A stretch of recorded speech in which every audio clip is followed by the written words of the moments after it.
Beast Within. Brock Lesnar crushes John Cena at Wrestlepalooza.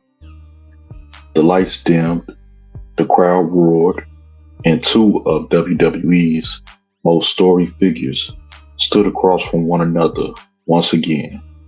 Brock Lesnar versus John Cena has always been a collision of styles, philosophies, and legacies. At Wrestlepalooza, the clash wasn't just about who could land the hardest shot or endure the longest beating. It was about what remains when icons collide in 2025.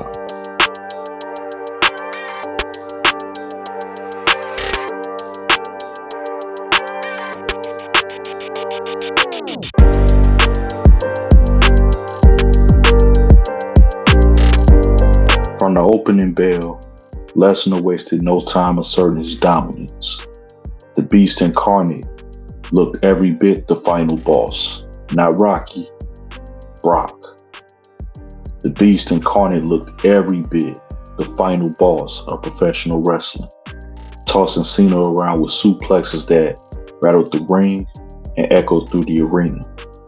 Fans who remembered the one-sided demolition at SummerSlam of 2014 felt a little bit of deja vu, but this time the brutality carried a sense of finality, dare I say.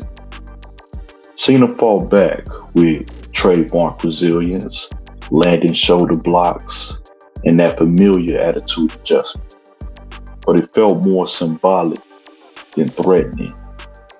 Lesnar absorbed the offense, reset, and smothered Cena under the weight of his presence. The inevitable came after a string of F5s. Lesnar standing tall, Cena lying flat.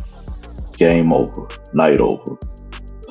See, for Brock Lesnar, this was less a victory and more a statement. He is still the measuring stick, the immovable object that even a franchise player like John Cena cannot top. His win reaffirms his role as WWE's most bankable monster, the man who makes every opponent look human by comparison.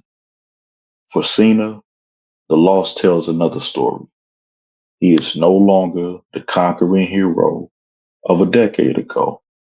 Instead, he's the veteran stepping into the twilight of his career, putting over the aura of dominance that still defines Lesnar, and which will still be around long after Cena is gone.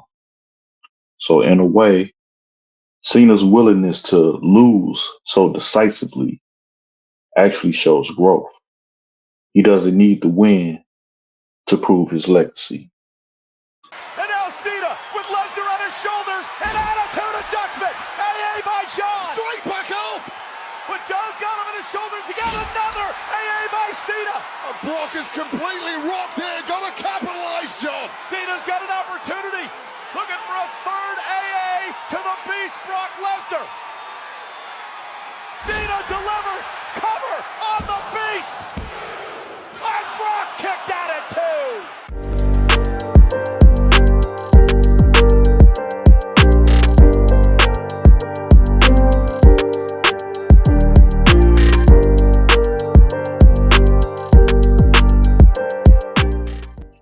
The crowd's reaction told its own story. Some cheered the carnage, relishing Lesnar's raw power. Others rallied behind Cena, the eternal underdog in the face of impossible odds. Online, fans debated whether this was the end of an era moment for Cena, or simply another chapter in his ongoing evolution from face of the company to respected elder statesman. Wrestlepalooza's main event wasn't just about. It was a reminder of WWE's ability to use its biggest names to tell timeless stories. Lesnar is still the unstoppable beast.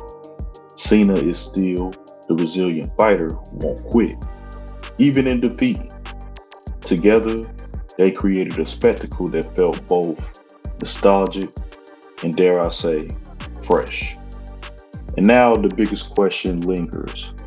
Who, if anyone, can stop Brock Lesnar at this stage of his career?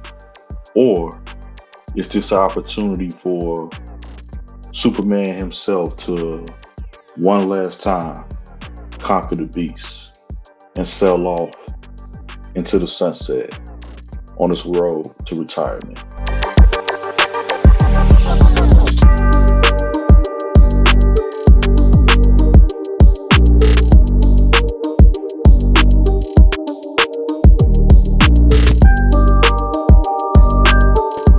At the Verbal Underground, we don't just cover matches. We chronicle the moments that define sports culture. From Brock Lesnar's dominance over John Cena at Wrestlepalooza to the stories shaping athletes, teams, and rivalries across the globe, our Sports Chronicle delivers unfiltered analysis and storytelling you won't find anywhere else. Subscribe to the Verbal Underground today and stay locked in for more stories that break down the spectacle, the strategy, and the legacy behind the biggest moments in sports. Until next episode, people. Peace.